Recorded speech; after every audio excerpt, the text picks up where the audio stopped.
Hello everyone and welcome to another sparring session. I'm your host, Connor Turnus. Today I'm doing a response to a video by a guy who fights by the name of Icy Mike. I like his content. I think he's got good technique. He has good insights on mixed martial arts. And I'm gonna kind of offer a rebuttal to some of his analysis of southpaw switching or having your dominant hand in the front. I'm just going to offer reasons why you would start training a fighter with their dominant hand in the front. And it's really not that uncommon, especially in boxing. So first of all, southpaw and orthodox. What are these? All that means is that you're standing one way or the other. Orthodox is left foot forward because most people are right-handed. So you put your power hand in the back so that you can deliver. Your most powerful shot is twisting your weight. Bam!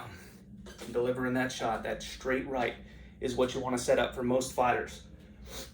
But another school of thought says that your most important punch isn't your straight right, it's your jab.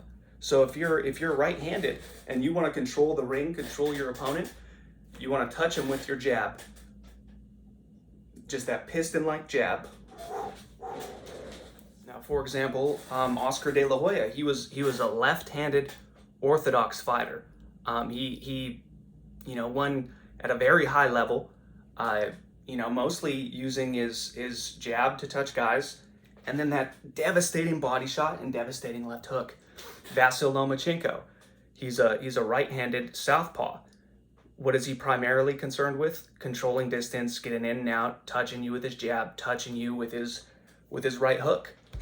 And then he'll still time his backhand. I think Icy Mike's premise that if you're a beginner, you shouldn't switch stances, I think is correct. You should pick one or the other, because switching stances is an advanced technique.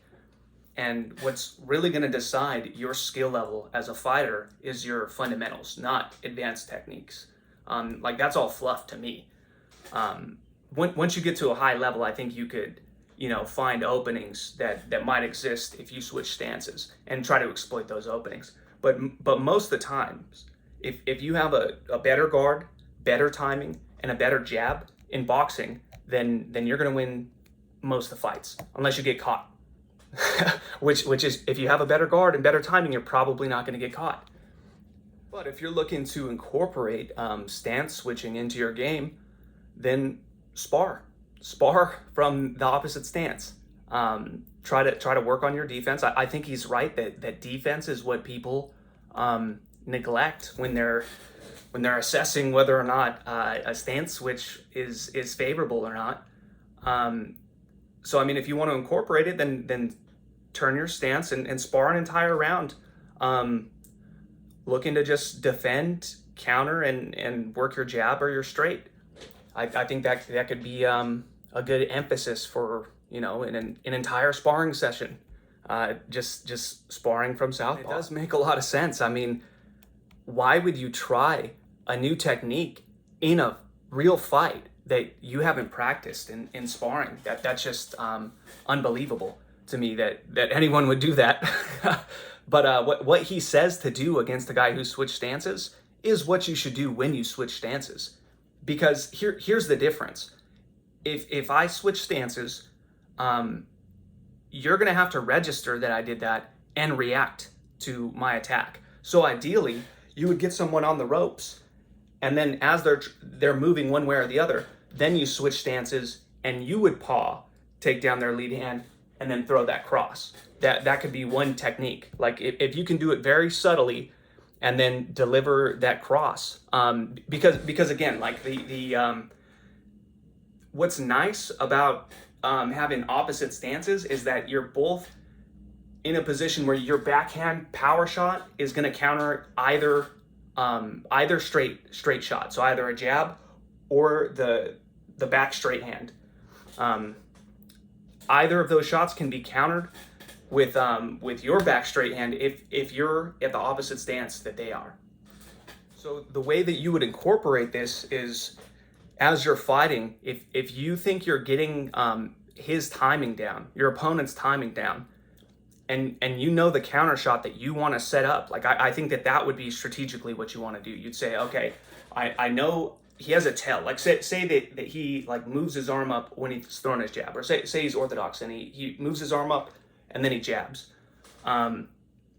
So maybe you switch to southpaw, and you want to counter that specific punch that you think you have the timing on, and you're creating a new angle. Like Icy Mike says, oh, you're not going to confuse the opponent, but you could surprise the opponent. If you're slick about this into switching into the other stance, and then you throw that counter shot that you were already looking for, that's going to be that could cause confusion. You could catch them off guard, and that's a principle of combat, is that you want to create uncertainty. You want to surprise your opponent, and you don't just have to do that through switching stances, but it is a tool that can be used, and if you have a specific purpose in mind, I think it can be very effective, especially at those high levels. Like I think at a certain point, or for most your progression as a fighter, the fundamentals are going to decide things.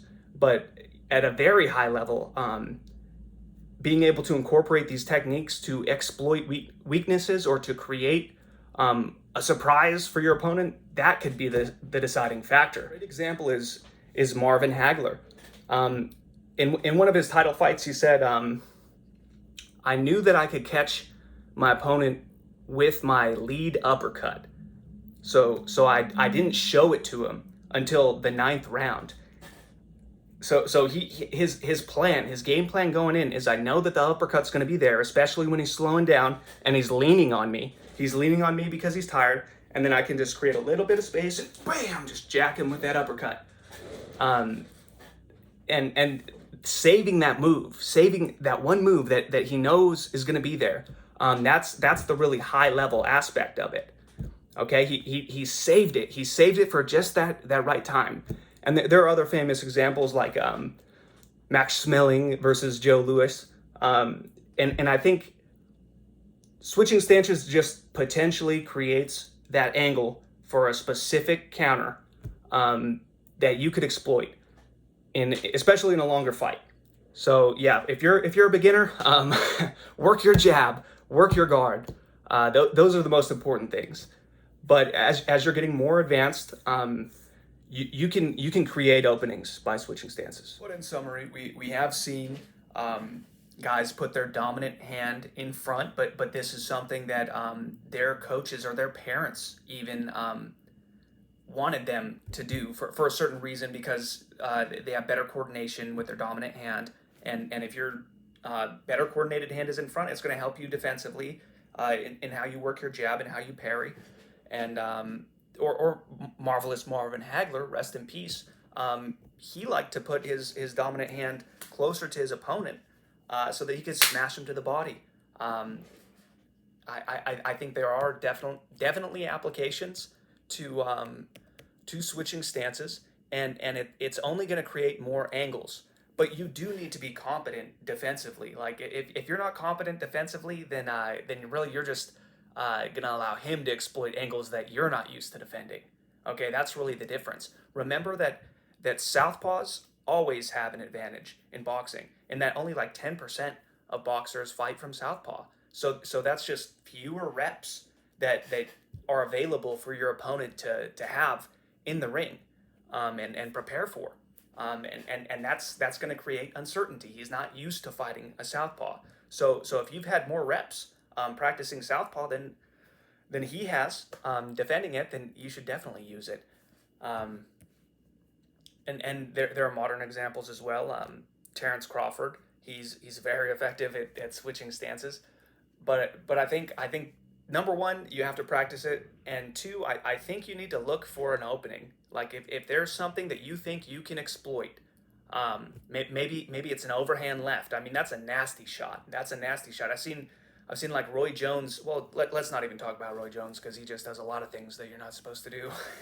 But if you could like set up a shot by switching stances, then it's a powerful tool. It's a powerful tool in your arsenal. And I think what we do as martial artists is we expand our tools and we sharpen them. You know, we get a new weapon and we need to figure out how to use it. And if you haven't invested the time in figuring out how to use it and or how it can be used against you, then don't use it in a real fight. Everyone, you have a great day. Like, share, and subscribe. This has been another sparring session. Have a great one.